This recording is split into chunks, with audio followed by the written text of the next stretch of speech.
sidang jemaat yang dikasihi Tuhan, ibadah ini berlangsung dalam nama Bapa dan Anak dan Roh Kudus.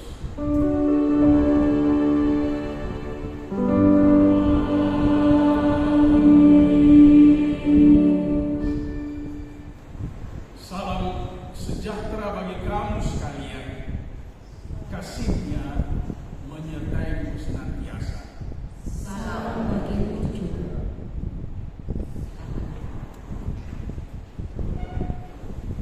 Mari kita membaca Mazmur 25 ayat 1 sampai dengan 10. Mazmur 25 ayat 1 sampai dengan 10 kita akan berbalasan majelis dan jemaat. Yang kedua majelis dan yang bisa ke dalam anggota jemaat. Doa mohon ampun dan perlindungan dari Daud. Kepadamu ya Tuhan, ku angkat jiwaku. Allahku, kepadamu aku percaya. Janganlah kiranya memalukan, janganlah musuhmu bersorak-sorai mengolok aku.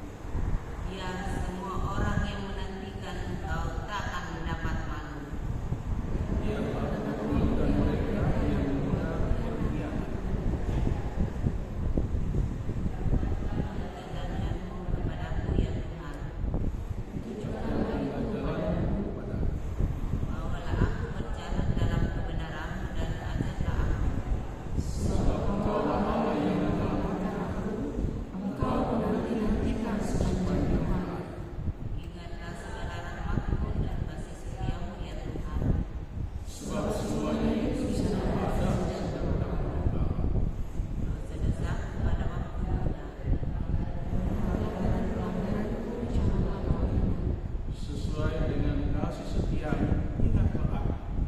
Demi kebaikan-Mu, ya Tuhan.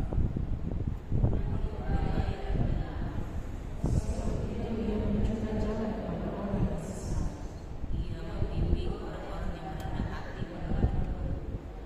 Dan dia mengajarkan jalan kepada orang yang benar.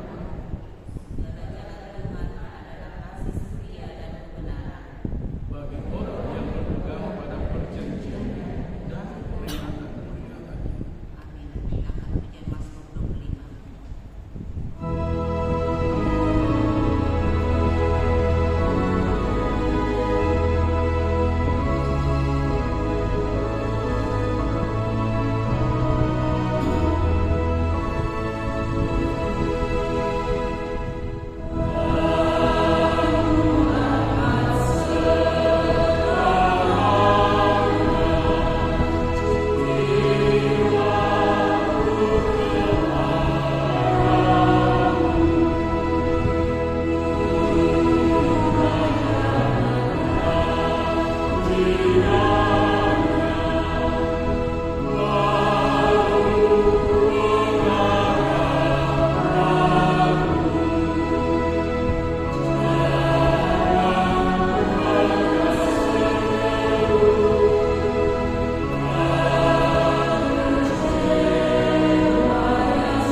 Saya undang sidang jemaat bangkit berdiri.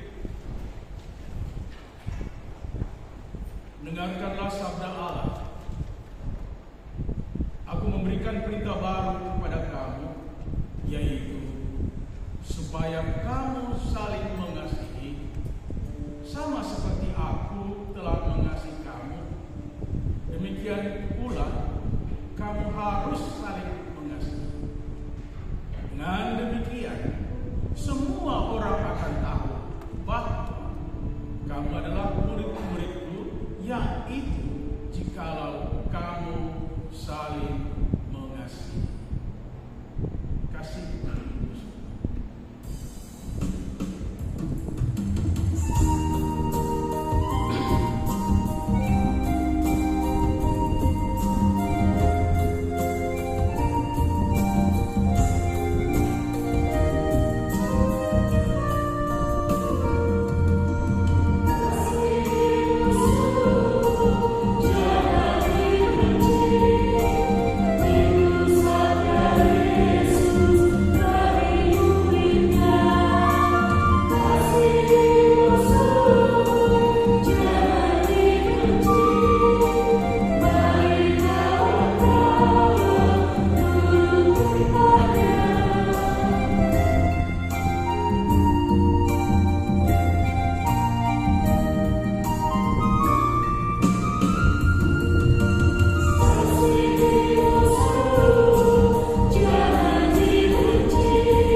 dikasihi Tuhan,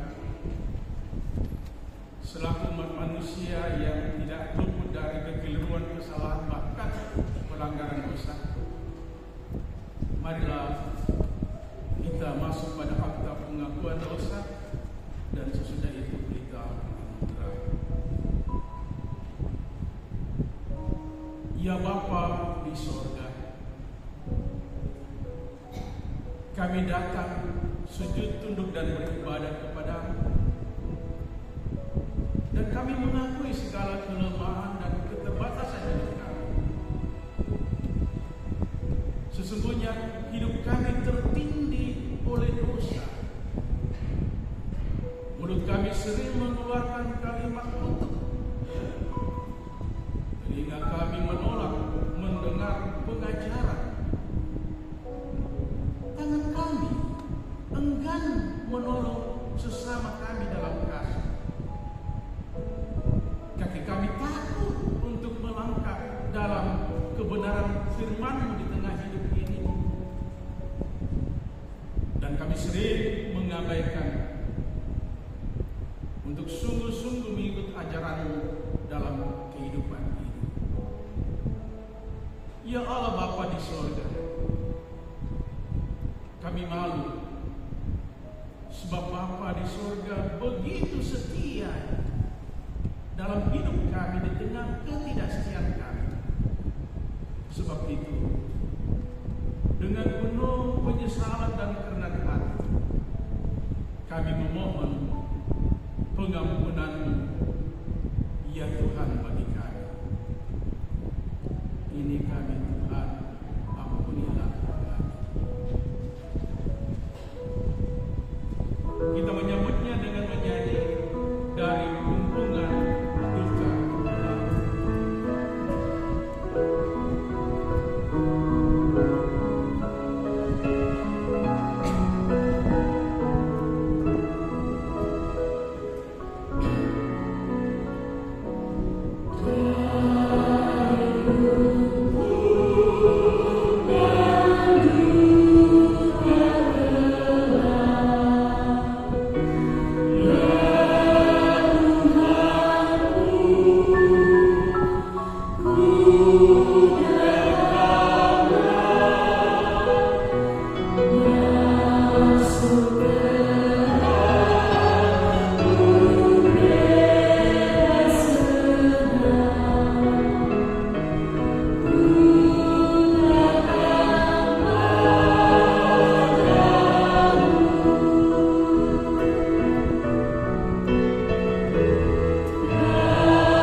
Kepada kamu sekalian yang tunduk dalam penyesalan dosa,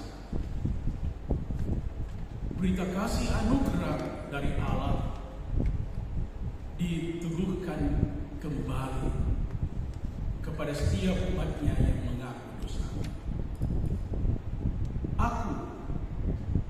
Akulah Dia yang menghapus dosa pemberontakan oleh karena aku sendiri, dan aku tidak mengingat-ingat dosa kesalahan.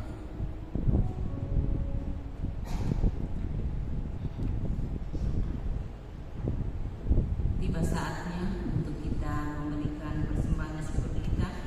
Ada 4 undi yang kita jalankan, yaitu undi pertama untuk penata layanan jemaat online, undi kedua untuk pelayanan sinodal, undi ketiga yaitu untuk jemaat untuk diakonia, dan undi keempat dana saling membantu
Nyanyian rohani 132.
Dipersilakan para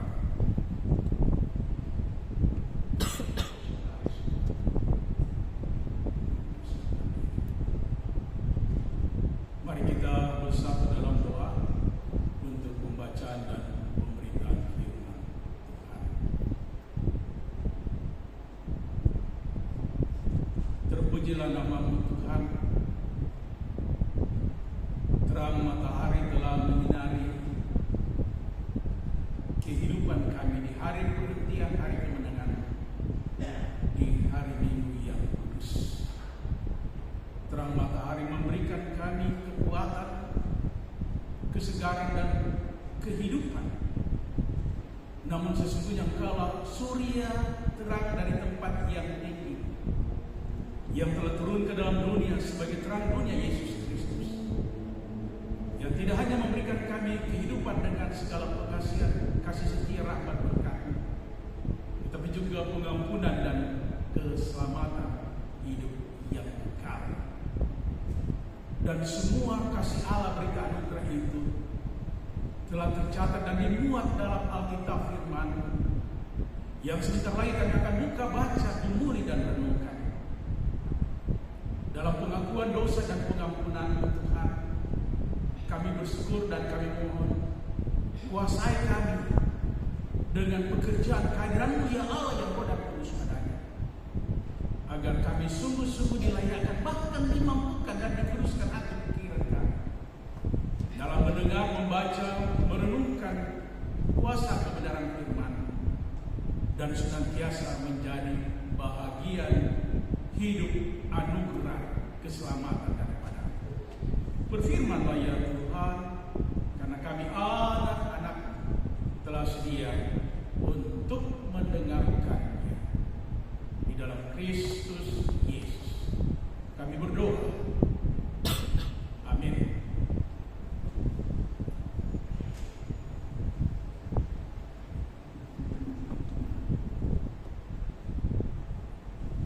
Firman Tuhan dari Kitab Nabi Amos pasal 7 ayat 7 sampai ayatnya ke-17. Kitab Nabi Amos pasal 7 ayat 7 sampai ayatnya ke-17. Firman Tuhan berbunyi, penglihatan ketiga, tali dengan pemberat timah. Inilah yang diperlihatkannya kepadaku. Tampaklah Tuhan berdiri di atas sebuah tembok tegak lurus, dan di tangannya ada tali pengukur dengan pemberat timah.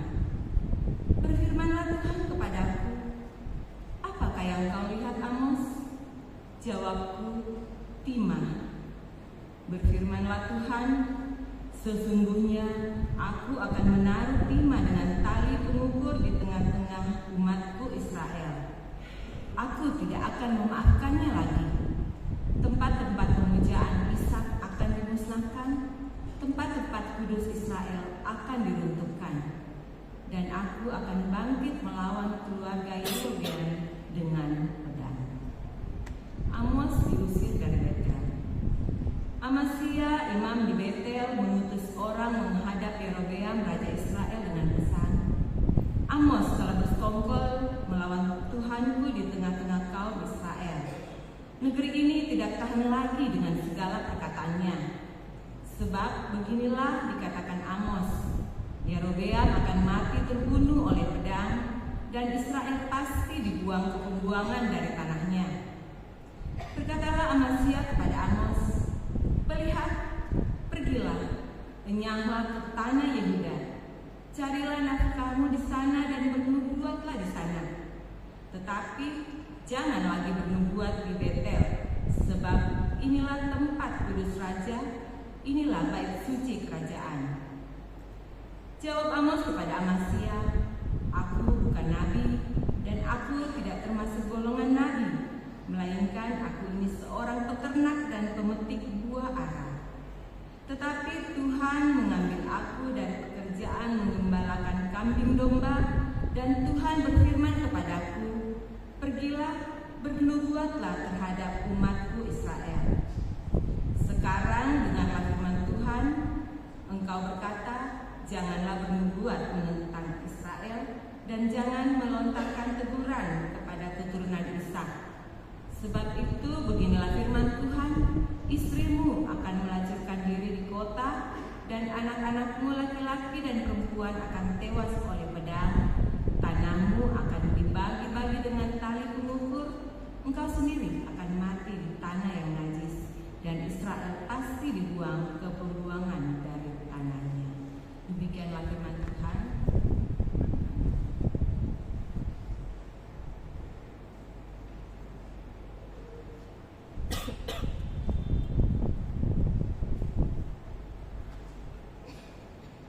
Surat Paulus kepada jemaat di Kolose, Kolose 1 ayat 1 sampai 14. Kolose 1 ayat 1 sampai 14. Salam dari Paulus, Rasul Kristus Yesus, atas kehendak Allah, dan Timotius saudara kita, kepada saudara-saudara yang kudus dan yang percaya dalam Kristus di Kolose, anugerah dan damai sejahtera dari Allah Bapa kita menyertai kamu.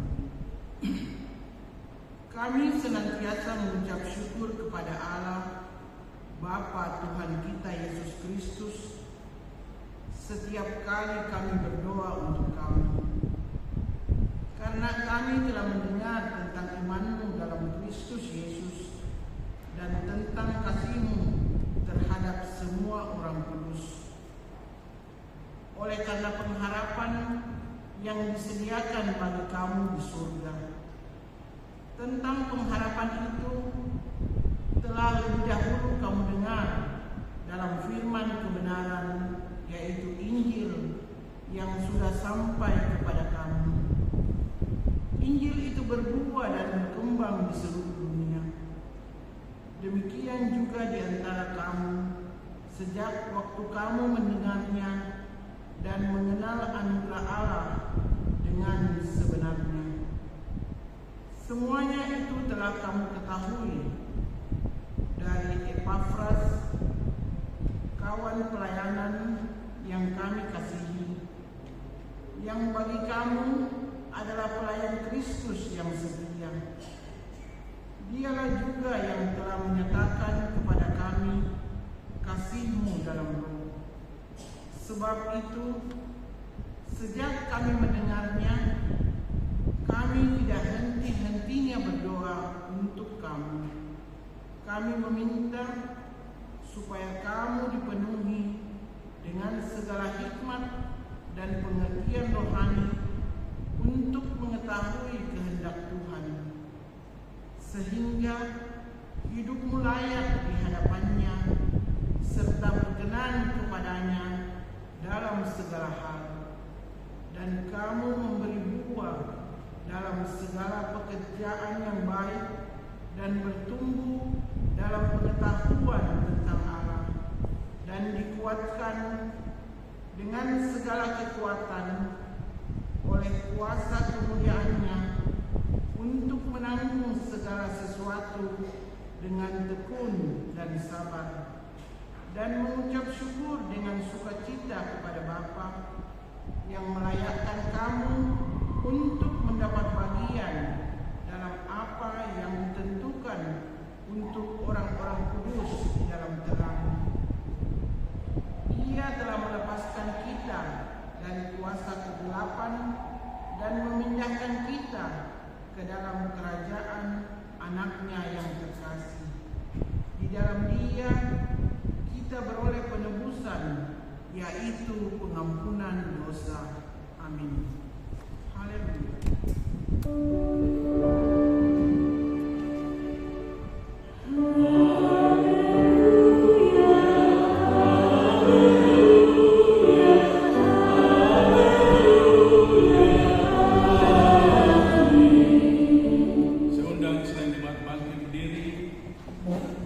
Kita membaca dan mendengarkan Injil menurut Lukas pasal yang ke-10 ayat 25 sampai dengan ayat yang ke-37.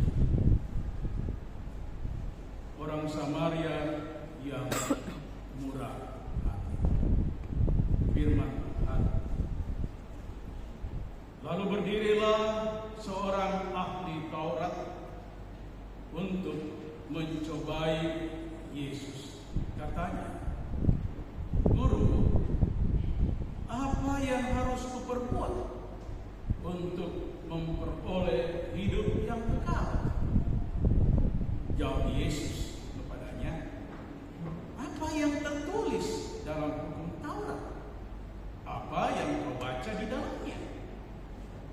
Jawab orang itu, kasihilah Tuhan Allahmu dengan segenap hatimu dan dengan segenap jiwamu dan dengan segenap kekuatanmu dan dengan segenap akal budimu, dan kasihilah sesama manusia seperti dirimu sendiri. Kata Yesus kepadanya, jawabmu itu benar. Perbuatlah demikian, maka engkau akan hidup. Namun, untuk membenarkan dirinya, orang itu berkata kepada Yesus, lalu siapa sesamaku manusia? Jawab Yesus dalam perumpamaan, ada seorang yang turun dari Yerusalem ke Yeriko. Ia jatuh ke dalam tangan penyamun yang bukan saja merampoknya habis-habisan, tetapi juga memukulnya lalu pergi meninggalkannya setengah mati. Kebetulan ada seorang imam turun melalui jalan itu. Ia melihat orang itu, tetapi ia melewatinya dari seberang jalan. Demikian juga seorang Lewi datang ke tempat itu. Ketika ia melihat orang itu, ia melewatinya dari seberang jalan. Lalu seorang Samaria yang sedang dalam perjalanan datang ke tempat itu. Ketika ia melihat orang itu, tergeraklah hatinya oleh belas kasihan. Ia mendekati dia, lalu membalut luka-lukanya. Sesudah ia menyiraminya dengan minyak dan anggur, ia menaikkan orang itu ke atas keledai tunggangannya sendiri, lalu membawanya ke penginapan dan merawatnya. Keesokan harinya ia mengeluarkan 2 dinar dan memberikan kepada pemilik penginapan itu. Katanya, rawatlah dia, dan jika kau belanjakan lebih dari ini, aku akan menggantinya waktu aku kembali. Siapakah di antara ketiga orang ini, imam, Lewi, dan Samaria, menjadi sesama manusia bagi orang yang jatuh ke tangan penyamun itu? Jawab orang itu, orang yang telah menunjukkan belas kasihan kepadanya. Kata Yesus kepadanya, pergilah dan berbuatlah demikian. Amin. Firman Tuhan. Kure semangat Tuhan.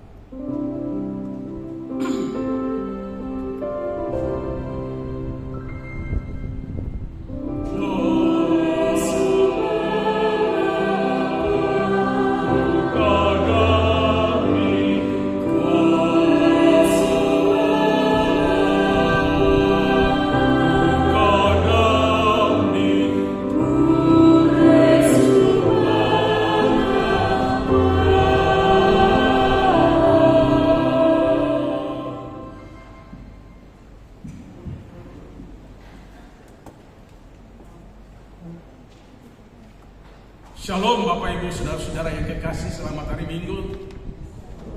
Tuhan memberkati kita semua.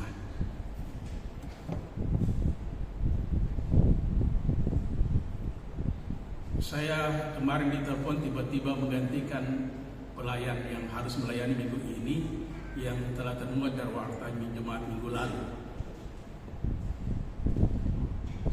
Sehingga kemarin siang sore cepat dapat diganti di waktu jemaat hari ini.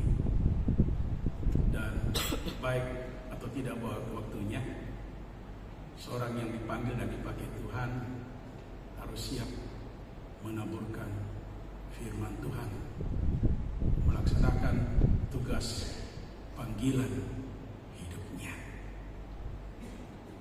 Tema hari Minggu ini atau sepanjang minggu ini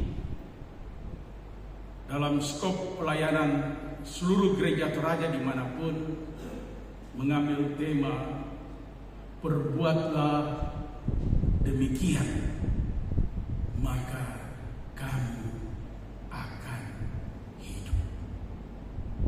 Perbuatlah demikian maka kamu akan hidup. Tema ini merupakan kristalisasi wujud simpulan inti dari ketiga bacaan, terlebih bacaan utama dari Injil Lukas pasal 10. Bagus juga tema ini tidak memberikan kejelasan yang sepenuhnya, tetapi walaupun tidak memberikan kejelasan yang sepenuhnya, sesungguhnya kita semua orang-orang beriman yang sungguh percaya, yang telah dewasa iman, yang telah dibaptis dewasa dan ditubuhkan sini, kita akan memahami maksud daripada tema itu. Perbuatlah demikian maka engkau akan hidup. Kita mulai dari belakang. Maka engkau akan hidup. Kita kan sudah hidup tuh. Apa yang dimaksud maka engkau akan hidup? Hidup apa yang dimaksud ini? Karena kita sudah hidup dan kita masih hidup. Hidup apa yang dimaksud? Ada yang bisa berkomentar? Cuma 2 kata saja. Hidup apa yang dimaksud? Jelas dari pertanyaan tadi, pernyataan dalam firman Tuhan. Apa pertanyaan dari seorang ahli Taurat kepada Yesus dalam ayat 25, khususnya 25b? Guru, apakah yang harus kuperbuat untuk apa? Tidak bawa Alkitab, tidak lihat Alkitabnya, tidak lihat HP-nya. Apakah yang harus kuperbuat untuk memperoleh hidup kekal? Jadi yang dimaksudkan di sini maka engkau akan hidup kekal, hidup selama-lamanya. Dan hidup selama-lamanya itu hanya ada dan bersama dan di dalam Allah, di dalam surga. Jadi pertanyaan ini adalah pertanyaan yang memang sangat fundamental, sangat substansial, sangat esensial untuk kita orang percaya. Sebab kita semua pasti rindu hidup di surga, hidup kekal bersama Allah, bersama Tuhan Yesus, bersama Roh Kudus, ketiganya tapi satu.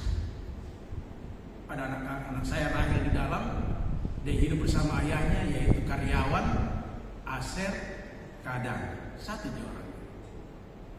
Mau dipanggil Pak Pendeta, mau dipanggil ayah, mau dipanggil opa sama cucu, mau dipanggil om sama siapapun, tetap satu orangnya. Banyak namanya tapi satu.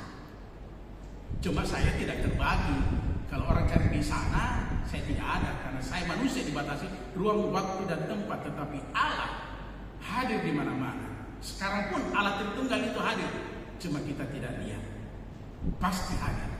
Dia omnipresent, hadir di mana-mana. Dia maha ada. Yang berikut,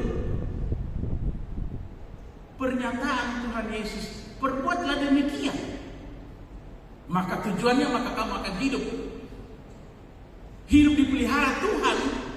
Walaupun kematian bagian hidup ini ada kebangkitan dan ada penjemputan dan ada hidup kekal oleh Tuhan yang datang menjemput kita, dan ada tempat di surga untuk kita sesuai nama kita, nama baptis kita, nama sudi kita. Sudah ada. Kalau kita sendiri yang tidak mau hidup, ya kita sendiri yang menghapus nama itu, bukan Tuhan yang menghapus.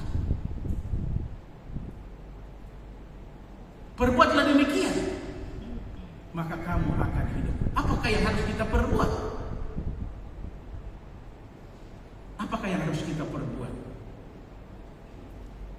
Saya dari rumah tadi, ibunya Rahel bilang, ayah, kalau khotbah nanti jangan kau seperti di kampus dosen mengajar. Tidak semua ada anak SMP, SMA, ada orang tua, nenek-nenek, opa, oma yang bisa dimengerti. Jadi saya coba terjemahkan ke sederhana mungkin. Apa yang harus kita perbuat? Maka kita akan hidup di dunia ini dalam perlindungan Tuhan Immanuel, Allah menyertai kita dan kuasa kasih setianya hingga hidup yang kekal, walaupun melalui kematian sekalipun ada kebangkitan yang sulung oleh Tuhan Yesus dan kebangkitan kita. Apa yang harus kita perbuat? Satu kata. Oke, saya beri dulu. Apakah hukum yang utama? Hah? Halo? Apa? Kasih, semangat. Memang orang Manggarai semua imannya memang standar di atas rata-rata. Kasih. Halo, bisakah diterjemahkan dalam dua hal kasih itu, yang vertikal dan horizontal? Hukum kasih,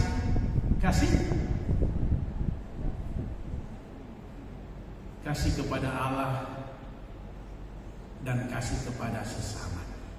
Mari kita lihat bacaan utama dari Lukas 10 ayat 21, ayat 25 dan seterusnya. Guru, apa yang harus kuperbuat untuk memperoleh hidup yang kekal? Maka apa jawab Yesus? Apa yang tertulis dalam Taurat? Karena waktu itu perjanjian baru tentang Yesus itu baru akan ditulis setelah Yesus naik ke surga, tentang kehidupannya dan ajarannya. Yang ada firman Tuhan, yaitu Taurat Tuhan, perjanjian lama. Apakah yang tertulis dalam hukum Taurat? Dan apa yang kau baca di sana? Kan kau ahli Taurat, harusnya tahu pasti. Dan memang dia tahu. Maka ahli Taurat ini mengatakan dalam ayat 27, jawab orang itu, kasihilah Tuhan Allahmu dengan segenap hatimu, dengan segenap jiwamu, dengan segenap akal budimu, dan dengan segenap kekuatanmu, kemampuanmu, powermu, talentamu, kekayaanmu, kekayaan ilmu, kekayaan tenaga, kekayaan kebijaksanaan, kekayaan organisasi, kekayaan duit, kasihlah Tuhan Allahmu. Dan hukum yang sama dengan itu dan merupakan penerapan akan kasih kepada Allah, yaitu kasihlah sesama manusia. Karena ada bilang omong kosong kalau kau kasih Allah, kau tidak kasih sesamamu. Sesamamu telah milik penciptaanku. Kalau kau kasih mereka, pada saat aku telanjang, pada saat aku ini engkau tidak melayani. Kapan Tuhan? Pada saat engkau mengasihi orang, bahkan musuh sekalipun, orang miskin, orang di penjara, kau sudah melayani aku. Maka itu dikatakan hukum yang sama dengan itu, yaitu kasihlah sesama manusia seperti dirimu sendiri. Dan pada kedua hukum inilah hukum kasih kepada Allah dan sesama. Tergantung seluruh hukum Taurat dari pasal 1 sampai 4 kasih kepada Allah, pasal hukum pertama sampai hukum keempat, dan hukum kelima sampai ke 10 tentang kasih kepada sama manusia, jangan membunuh, jangan dan seterusnya.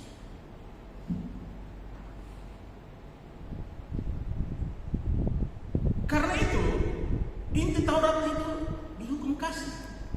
Dan Taurat itu adalah 5 kitab pertama dalam Perjanjian Lama.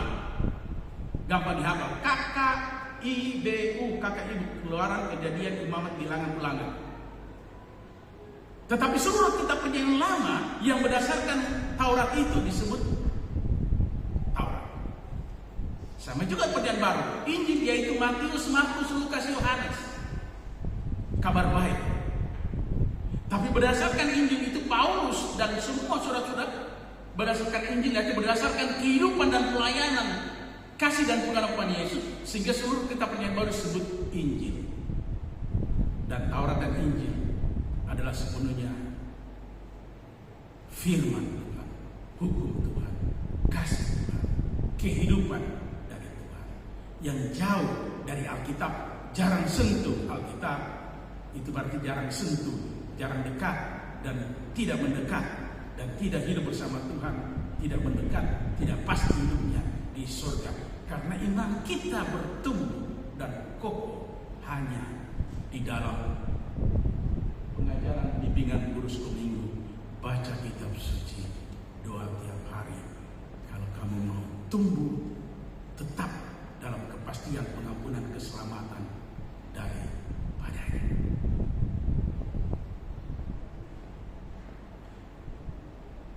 Yang menarik bahwa apa yang dikatakan oleh ahli Taurat dalam Lukas 10 ayat 27 itu ada hal yang diungkapkan yang sudah dihafal, yang tertulis dalam banyak kitab Perjanjian Lama. Salah satunya khususnya dalam Ulangan 6 ayat 15. Mulai ayat 4, Shema, dengarkanlah, dengar. Kalau tidak melakukan, tentang memerangi tidak dengar. Jadi dengar itu dengan artinya dengan sungguh-sungguh dengar, sungguh-sungguh melakukan. Kalau tidak lakukan, tentang meperangi walaupun dia mendengar. Anak kita tentang meperangi itu walaupun dia dengar. Tapi kalau tidak dilakukan, itu namanya tidak mendengar. Ulangan 6 ayat 4. Shema, dengarlah hai umat Israel. Tuhan itu esa, Tuhan itu Allah kita. Ulangan 6 ayat 5. Kasihlah Tuhan Allahmu dengan segenap hatimu, dengan segenap jiwamu, dan dengan segenap kekuatanmu. Belum ada akal budi. Tetapi substansinya dari Perjanjian Lama, agama Yahudi sampai agama Kristen, agama yang menyembah kepada Allah pencipta dan sekaligus Allah penyelamat Mesias yang dinubuatkan dan digenapi dalam Kristus Yesus, dasarnya sama, hukum kasih. Cuma karena perkembangan manusia otaknya makin cerdas dan segala kelebihan yang berkaitan dengan otak keterampilannya, maka firman itu diterjemahkan bukan berubah untuk menerapkan semua intinya. Maka dalam bacaan kita tadi yang dikatakan ahli Taurat dalam ayat yang ke-17 dibandingkan Ulangan 6 ayat 5 ditambah dengan segenap akal budi.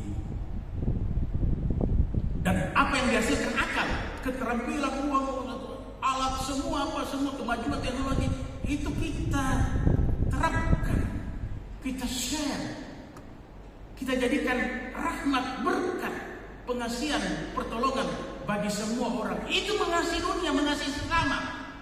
Bukan dunia orang mati, bukan dunia yang benda mati, tapi dunia itu kehidupan yang Tuhan ciptakan. Alam semesta jangan dirusak, fauna dan flora dipelihara dengan baik dan dimanfaatkan juga boleh dengan baik sebagaimana mestinya, terlebih sesama manusia, sesama gambar Allah.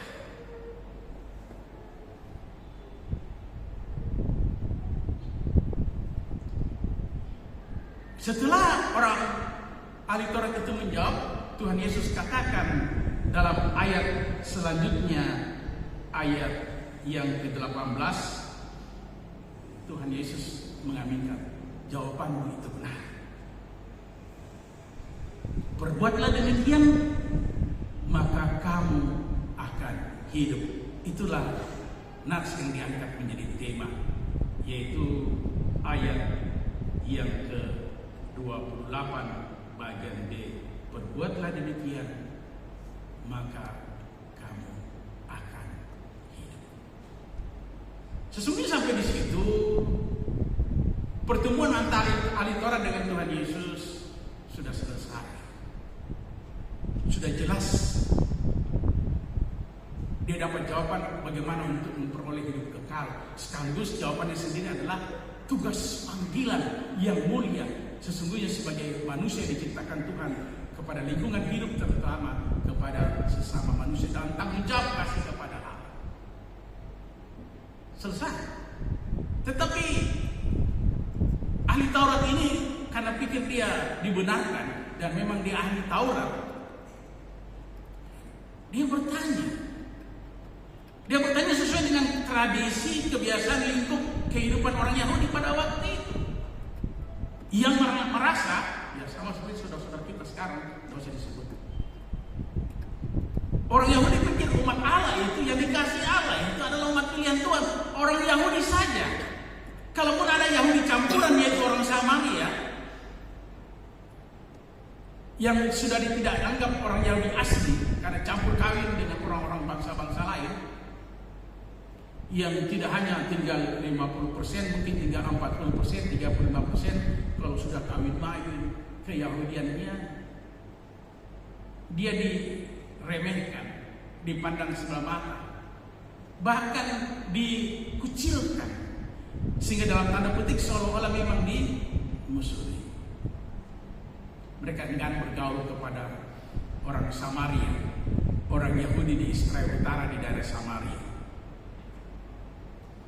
Sehingga dengan konteks kehidupan ahli Taurat yang demikian itu, dia mau bertanya. Dia tak mau seolah-olah tahu betul, dan dia mau kasih tahu Tuhan Yesus ini yang dia tidak tahu bahwa inilah Mesias, bahwa inilah Allah yang datang menjadi manusia. Sehingga dia bertanya. Dia tanyakan kepada, lalu siapakah sesamaku manusia? Saya jadi teringat dulu zaman-zaman dulu waktu orang-orang Cina, Tionghoa, saudara-saudara kita yang sangat memajukan bangsa Indonesia dan sudah campur baur dengan kita, bahkan sama orang Toraja sudah menyatu dalam kekristenan, dalam bangsa Indonesia, dalam perjuangan, sehingga dia adalah keturunan Cina tapi sebenarnya bangsa Indonesia yang sudah lahir, hidup dan berbakti mengabdi bagi negara ini. Di Makassar sekecil, siapa itu? Tapi kau lihat di luar ada tamu. Siapa itu orang itu? Dia bilang, bukan orang mah, Cina. Betul-betul dulu pelecehan dan yang kayak seperti itu orang Samaria tidak dipandang. Padahal orang Cina itu memberikan kehidupan ekonomi yang luar biasa. Kalau tidak ada orang Cina, kita payah hidup kita.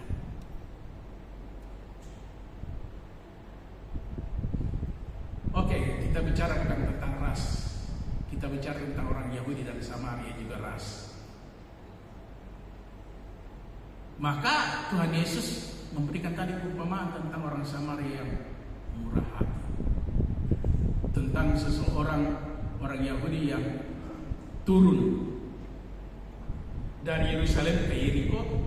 Ternyata Yerusalem dan Yeriko itu tidak, mau dibilang jauh, tidak dan tidak jauh. Tapi ada tempat penurunan antara tebing yang menurun begitu, tidak bisa lari kemana-mana. Kalaupun tidak tebing, ada jurang lagi, tebing dan jurang. Sehingga disitulah tempat perampokan, pembegalan. Dan seorang pedagang dirampok habis-habisan seperti dalam bacaan kita ini. Bukan hanya dipukul, bukan hanya dirampok, tapi dipukul, ditelanjangi, diambil karena pedagang, saudagar pasti bajunya bagus-bagus diambil, sehingga tinggal baju dalam dengan sepakator kapal. Kita nak pakai talupu khusus orang terakhir. Maka dikatakan dalam bacaan kita lewat imam. Imam ini adalah orang-orang yang mempelajari Alkitab, menyalinnya, menerjemahkannya, menguraikannya, menggambarkan dan mengajarkannya.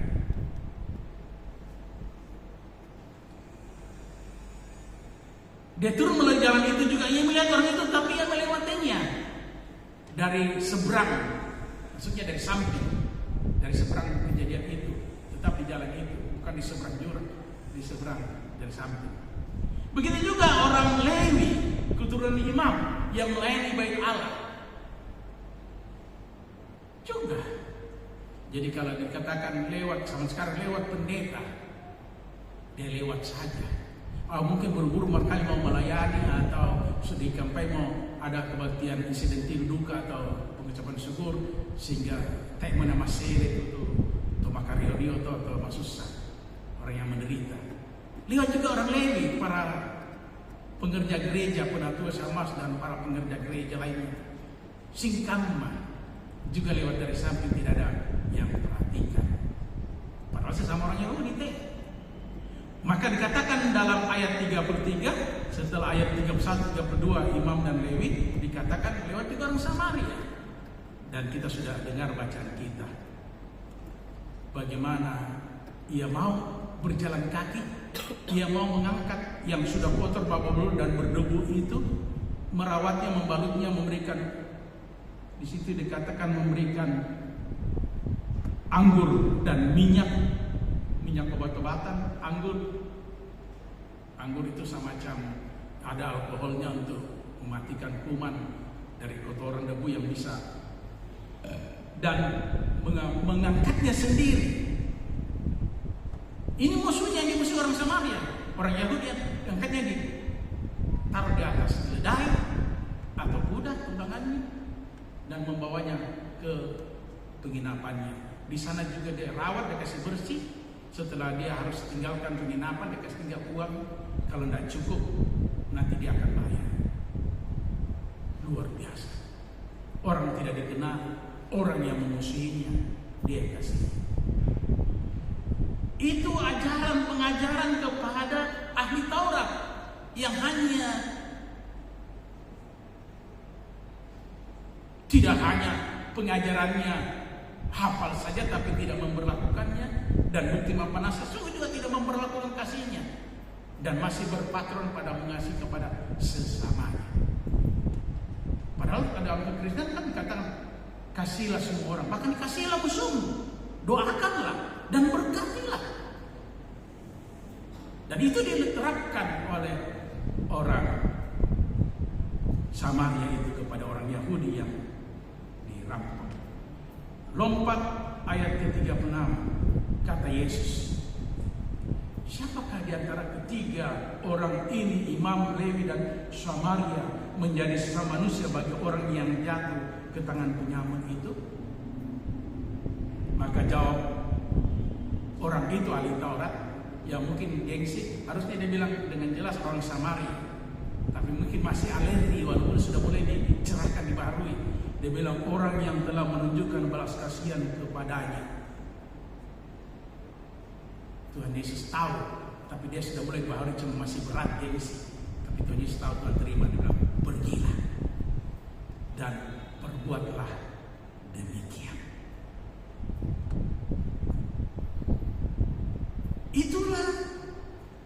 inti firman Tuhan. Bacaan menarik yang diungkapkan dalam satu bacaan kita, yaitu Kolose.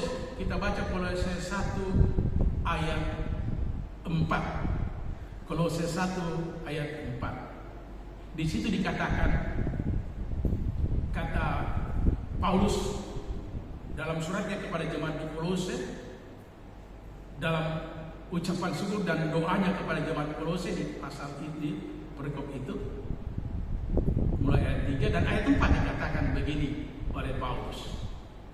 Karena kami telah mendengar tentang imanmu, artinya buah imanmu dalam Kristus Yesus, dalam Tuhan dan Juru Selamat. Bahkan tentang kasihmu terhadap semua orang kudus. Kasihmu terhadap semua orang kudus. Tentang kasih. Kasih kepada sesama manusia, siapapun.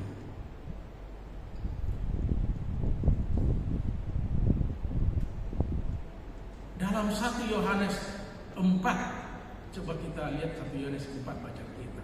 Saya tidak akan panjang. Yang penting Anda lihat nanti bisa baca di rumah. Tentang Allah adalah kasih.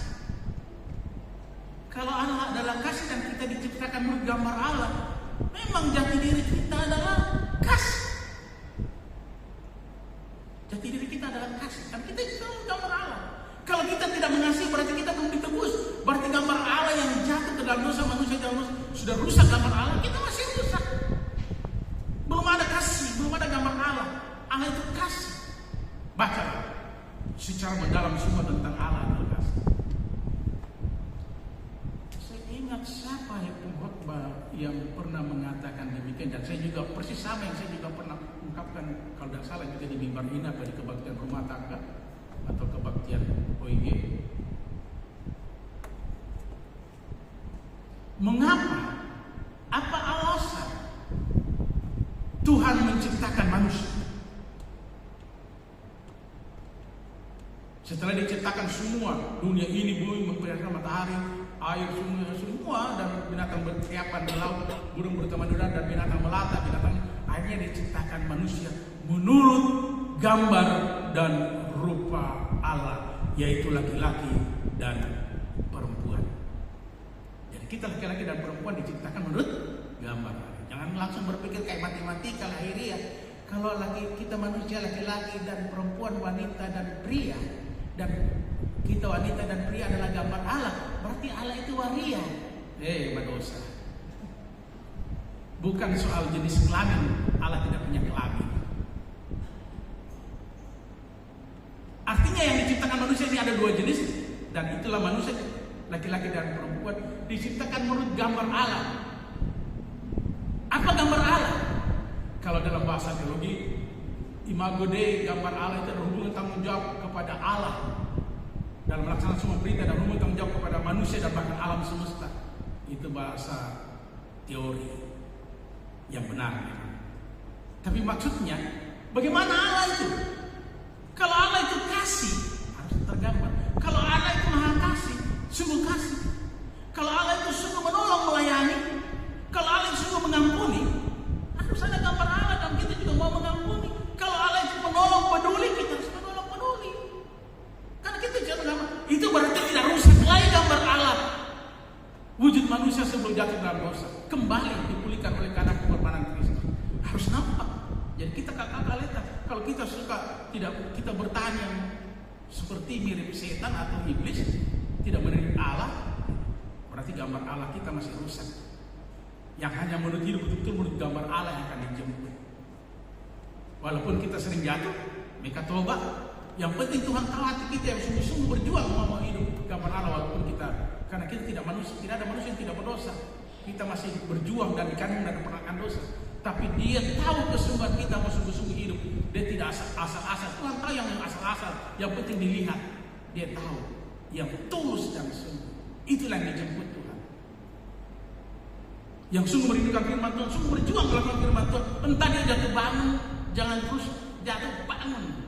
Mereka tobat, gari rapor dan tuntun. Babatan, kuasai kami dengan rohmu, mampukan kami hidup sesuai dengan firman-Mu.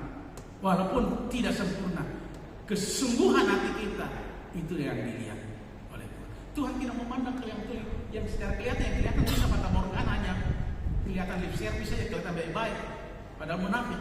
Tapi Tuhan menembus hati. Dan orang yang hatinya itu yang betul-betul semakin gambar Allah, kayaknya susah marah, malah suka senyum, suka memahami. Kalau ada pun yang gawat-gawat yang tidak benar, dia suka senyum, saya biasa-biasa. Palingan mengingatkannya dengan santun dan dengan cara yang tepat dan waktu yang tepat. Itu gambar Allah. Kita sudah tahu kapanpun Tuhan menyebut kita ternyata sudah dikuasai oleh Roh.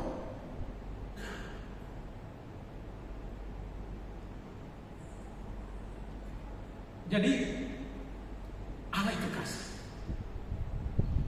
Allah menciptakan kita untuk menyatakan kasih.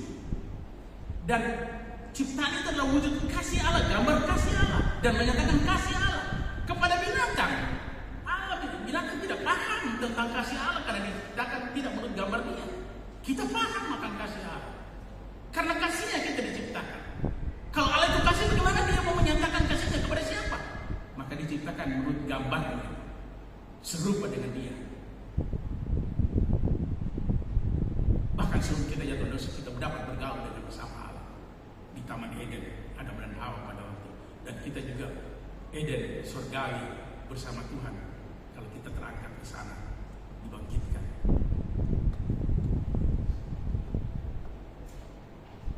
Karena itulah, karena Allah itu kasih. Begitu manusia jatuh ke dalam dosa, Allah mau pangku tangan, Allah mau lepas tangan atau menyerah? Tidak. Allah turun tangan. Baik Yesus adalah tangan Allah turun mengangkat manusia dari jurang dosa. Sehingga bertemulah tangan kita yang dikasihnya dan diangkatnya. Seperti kata Permasuk, aku berseru dari jurang dalam, tolong pagarin apa modal kamasena, selamatkanlah aku. Maka Allah itu pengasih kalau kita diangkatnya kita.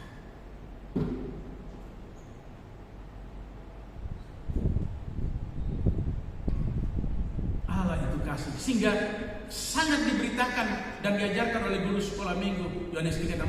Karena begitu besar kasih Allah akan dunia ini, sehingga Ia mengaruniakan anaknya. Dia karuniakan seorang dirinya sendiri. Allah itu Roh dan kudus adanya. Bacalah Matius 2 ayat 19. Maria mengandung oleh kuasa Roh Kudus. Dan ayat 21 Matius, bayi yang dikandung oleh Maria dan Roh Kudus. Allah itu Roh dan Kudus. Begitu dilahirkan dikatakan firman Allah, perkataan Allah yang menciptakan dunia menjadi manusia. Maka Yesus adalah firman Allah yang hidup menjadi manusia, sehingga Dia berkata, diam maka angin pun diam. Melihatlah, berjalanlah, bangunlah atau bangkitlah, karena Dia ada Allah sendiri. Harusnya itu bisa diterjemahkan dan disaksikan sebagai orang yang sudah sini dewasa dalam kesaksian iman kita. Allah kita satu. Rahel ada di sana, ayahnya Rahel satu. Mau dipanggil pendeta Asir, pendeta Kadang, pendeta Karyawan, Bapak Rahel, suaminya Ibu Tabita, satu orang. Banyak namanya, tapi satu orang. Mau dipanggil Allah Pencipta, Allah Juru Selamat, Allah yang Roh dan Kudus adanya, yang hadir di mana-mana. Karena kan orang Makassar, dia tonji. Kita menyembah cuma satu Allah. Dia datang menjadi manusia karena manusia semua berdosa. Roma 3 ayat 9, 10, tidak ada manusia semua manusia berdosa. Seorang pun tidak. Dia datang mengasihi kita. Dan agar keselamatan itu dapat dipahami, Dia telah kembali ke tempat ke surga menyiapkan itu. Tapi Dia tetap hadir dalam Roh Kudus untuk mengajar, mengingatkan, memampukan kita berdoa, memampukan kita memahami firman Tuhan dan melakukan firman Tuhan dan hidup dalam pengampunan keselamatan. Allah itu juga Allah yang besar. Ketualan Allah kita Allah yang besar. Dan yang dikatakan Yohanes 17 ayat 3 tentang hidup yang kekal di surga, ya, Yohanes 17. Inilah hidup yang kekal itu. Inilah sudah jauh nanti ya. Sekarang saja kita percaya. Inilah hidup yang kekal itu, yaitu mereka mengenal Engkau satu-satunya Allah dan mengenal di dalam Yesus Kristus yang telah Kau utus. Itulah hidup yang kekal. Yohanes 17 ayat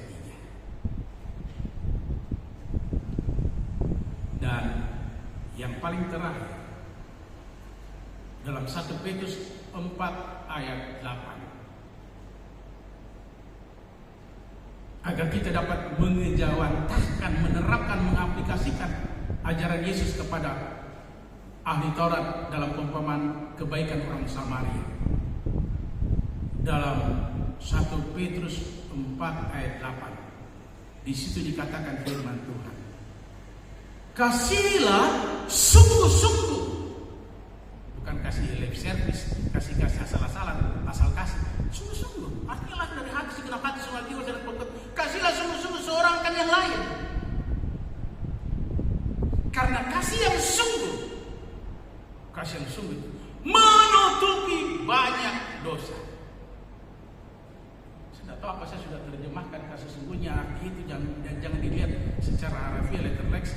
Kalau saya mengasihi bapak-bapak majelis, dosa saya tertutup. Tidak. Yang bisa menutup dosa itu Tuhan Yesus menebusnya. Apa artinya? Kasihlah sungguh-sungguh. Karena kasih yang sungguh menutupi banyak dosa. Walaupun paset, tapi tidak demikian contoh. Paset orangnya baik, gagah, dan dia bikin sakit hati saya terus. Tapi kalau saya mengasihi dengan sungguh, saya tidak mau ingat perbuatannya paset. Yang saya mau ingat set Pak rajin, set majelis yang rajin. Namanya set rajin, tapi selalu duluan ada dalam setiap pertemuan, selalu hadir duluan. Tadi juga terbukti. Saya tidak tahu kalau tadi ini lebih duluan. Karena kayaknya tadi ini saya dapat di paset belum setelah itu paset. Mari tadi ini lebih dari paset. Untuk tadi, untuk dalam skala kita semua sama. Karena dimampukan Tuhan, ditebus dan dimampukan. Artinya kasih yang sungguh, kalau kita kasih sungguh, kita tidak pernah mau melihat, tidak mau memperhitungkan, tidak mau menyimpan akar pahit di hati kita semua perbuatan orang. Lalu seperti Tuhan sudah mengampuni, kita tidak melihat dan mengampuni. Maka kasih yang sungguh itu harus kita terapkan. Kasih yang sungguh, karena kasih yang sungguh menutupi, tidak mau melihat dan tidak mau memperhatikan, tidak mau diganggu dan tidak mau dirusak kasih kita dengan perbuatan orang lain. Itu kasih yang sungguh. Itu yang dikatakan 1 Petrus 4 ayat 8. Kasihlah sungguh-sungguh saudara, karena kasih yang sungguh menutupi banyak dosa. Saya tahu sebagai jemaat tertua, anggota jemaat Pekaraian yang sudah beranak pinak, mereka beranak pinak menghasilkan begitu banyak jemaat karena mereka sungguh-sungguh hidup dalam kasih yang sungguh. Karena terus Tuhan menguatkan, memampukan kita, mengasihi dan memberkati kita semua sehingga kita hidup dalam pengampunan dan keselamatan kini dan selama-lamanya hingga di surga. Haleluya, amin. Amin. Kasih.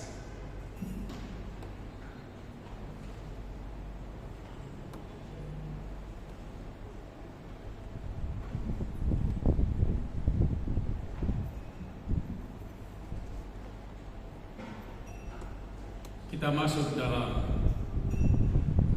saat teduh. Tuhan, Engkau tahu kami umat yang Kau kasih, umat ketebusan. Engkau tahu akan apa yang kami sandang sebagai warga jemaat dan tugas kami, terlebih sebagai pengurus WG, terlebih sebagai majelis gereja, lebih-lebih sebagai hamba Tuhan seorang yang diurapi, yaitu pendeta. Kami berterima kasih, Engkau senantiasa penuh kasih, mengasihi dan mengampuni kami, bahkan membaharui kami dan memampukan kami untuk kembali hidup sebagai saksi-saksi-Mu, sebagai ungkapan syukur atas keselamatan kepada Tuhan. Seperti kami bila diselamatkan dari kematian, maut, sehingga kami tetap hidup, kami berterima kasih kepada orang yang menolong kami. Terlebih kami harus berterima kasih dan bersyukur mengabdi kepada-Mu yang telah menebus segala dosa kami dan senantiasa mengasihi dan mengampuni kami. Mampukan kami Tuhan hidup mengasihi satu dengan lain, siapapun, kendati pun orang itu berbuat yang tidak baik pada kami. Mampukan kami Tuhan mengasihi sungguh-sungguh seperti Engkau mengasihi kami yang berdosa ini. Kuasai kami dengan Roh, berkati kami semua dalam Kristus Yesus. Amin. Mari kita bersatu dalam doa syafaat dan doa Bapa kami. Kita berdoa. Tuhan Bapa di surga, terima kasih atas firman-Mu. Terima kasih atas kuasa, kasih setia, rahmat-Mu selama seminggu lamanya memelihara kami semua. Sehingga kembali kami tiba di hari kemenangan, di hari Minggu yang kudus, dan kembali beribadah di rumah Tuhan, wujud kerinduan dan iman kami. Hidup di rumah Tuhan di surga kelak bersama Tuhan, hidup yang kekal. Terima kasih Engkau mengingatkan kami hanya iman, hanya firman dan doa. Kami dapat bertumbuh dan kami hidup dalam keselamatan itu. Mampukan doa menjadi nafas hidup kami dan firman menjadi landasan pegangan dan tujuan hidup kami setiap hari, setiap saat. Tuhan memberkati semua warga jemaat yang hadir dalam ibadah jam 9 ini, juga yang tadi pagi jam 6. Tuhan persiapkan warga jemaat yang beribadah jam ketiga dan keempat setengah 5 sore dan 7 malam. Terlebih para pelayan dan majelis yang bertugas. Tuhan persiapkan, Tuhan pakai, Tuhan berkati.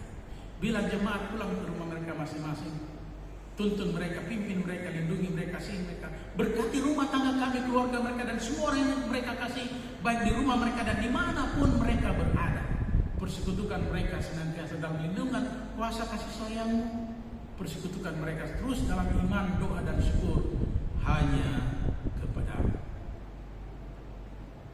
Kami berdoa bagi seluruh pelayanan jemaat Tuhan, gereja Tuhan, khususnya jemaat Bakarai. Ibadah-ibadah keluarga, ibadah PWGT, PPGT yang akan berlangsung seperti yang dibuat dalam warta jemaat.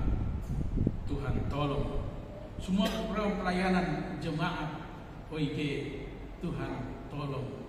Tuhan mampukan mereka untuk bersaksi, berbakti dan mengucap syukur kepada-Mu dalam seluruh bentuk pelayanan.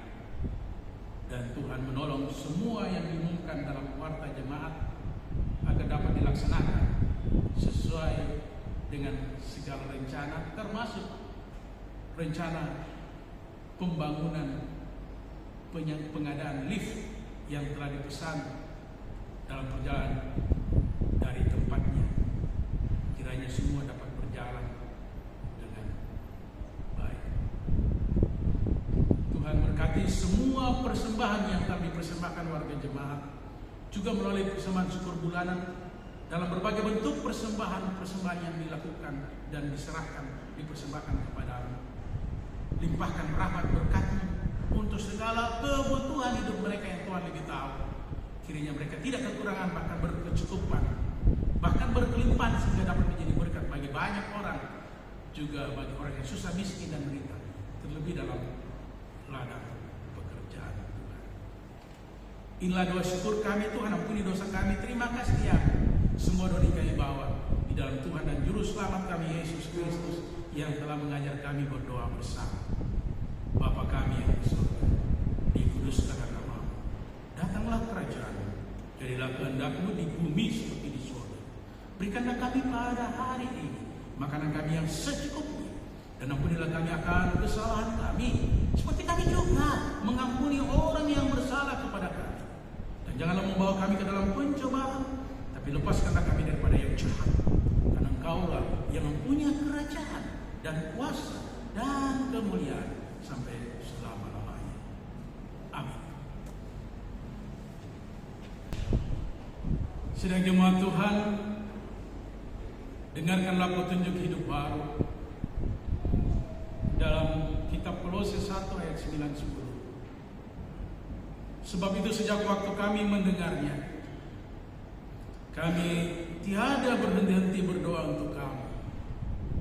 Kami meminta supaya kamu menerima segala hikmat dan pengertian yang benar untuk mengetahui kehendak Tuhan dengan sempurna, sehingga hidupmu layak di hadapan-Nya serta berkenan kepada-Nya dalam segala hal, dan kamu memberi buah dalam segala pekerjaan yang baik dan bertumbuh dalam pengetahuan yang benar tentang Allah.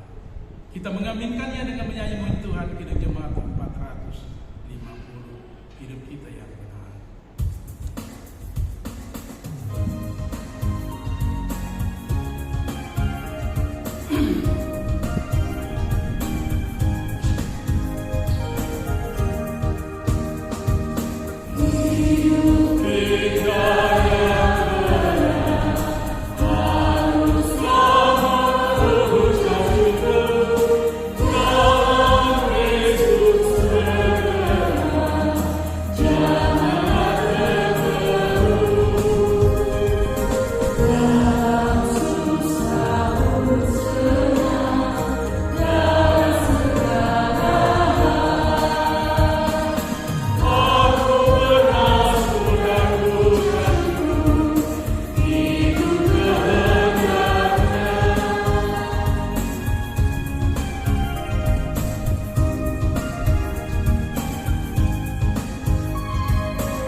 Sidang jemaat Tuhan yang dikasihi senantiasa, pergilah, teladanilah Dia yaitu Yesus dan firman-Nya. Jalanilah hidupmu di dalam firman, di dalam Yesus, mewujudkan kasih yang sungguh tanpa pamrih kepada Tuhan dan kepada sesama manusia siapapun. Ya, kami siap menyatakan kasih dalam hidup kami. Arahkanlah hatimu kepada Tuhan dan terimalah berkat daripadanya. Kiranya Allah mengasihi kita dan memberkati kita. Kiranya Ia menyinari kita dengan wajah-Nya sekarang ini dan selama-lamanya. Amin.